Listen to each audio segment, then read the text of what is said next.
Frightened now, Farley looked to the Moondragon, tried to speak, but couldn't. He rocked forward on his elbows, and his head swung slightly as he began to fight for air. "I'm sorry, Mr. Farley," Long said, rising from his chair. "There was dried poison on your cup. My friends and allies like to keep things tidy, no loose ends that might come back to haunt us." The Moondragon stood there, watching the Brit, fascinated by the spasms and tics the poison was causing. "You were a competent errand boy. You simply knew too much and would suspect our involvement in the events of the coming days.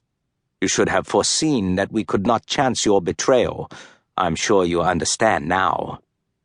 Farley's eyes rolled up in his head, and he attempted to swallow his tongue before crashing to the floor beside his teacup. "A few more moments," Long said to Farley as he quivered in the throes of death. "Then you meet your ancestors. May you embrace them with great joy." He went to an intercom on the wall and pushed a button.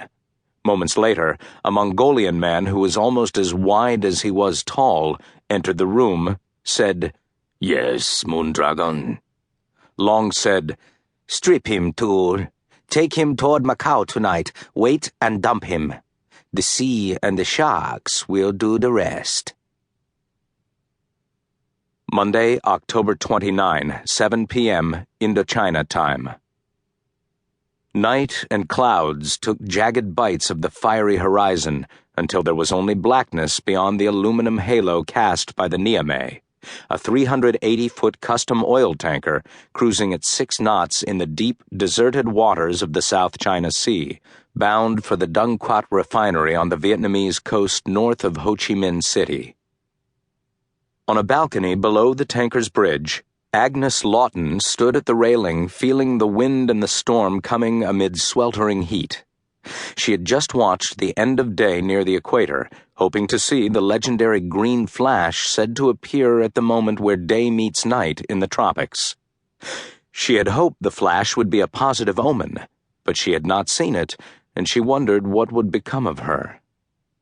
In her late 50s, attractive, a sharp intellect, a commanding personality, Agnes Lawton nevertheless feared that her current task might exceed her capabilities. She hung her head and began to pray. Before she could finish her prayer, however, she heard the bulkhead door creak, and then a male voice said, "The others have asked that we adjourn for the evening." Turning to face her assistant, she said, "The election is in 9 days. Tell them to come out on deck, get some air, and we'll go at it again." "They're exhausted," Reynolds protested. "You're exhausted. Sleep does wonders for people's dispositions." Agnes Lawton thought to argue, but then ceded the point. "I'd at least like a word with them before we retire." 15 minutes later, below deck, she paused in her impromptu speech, gathering her thoughts, her attention roaming over the worn faces of the 2 men, a Chinese and an Indian, who sat across from her looking as if they each carried an enormous weight. "Both of you know that your countries seem to be at risk as much as mine," Agnes Lawton went on. "We can't lose sight of that fact." Both men nodded gravely, rose, and reached out to shake her hand, and then they left with aides trailing them out the door. Gathering up her papers, she glanced at her assistant, who smiled and clapped silently. "Just the right tone, I think," he said. "I hope so. If these things came to pass, well, I can't even imagine what the world would look like." Her aide bowed his head slightly. "Shall I have a snack delivered to your cabin?" "I'm not hungry," she said. She snapped shut her briefcase and went out into the narrow hallway. 2 men in plainclothes carrying Heckler & Koch submachine guns guarded a hatchway door at the far end. The taller of the men opened the hatch. Before Agnes Lawton stepped inside, she said, "Wake me at 5, Steve." "Yes, ma'am," the taller guard said. "Sleep well." She watched him shut the door after her.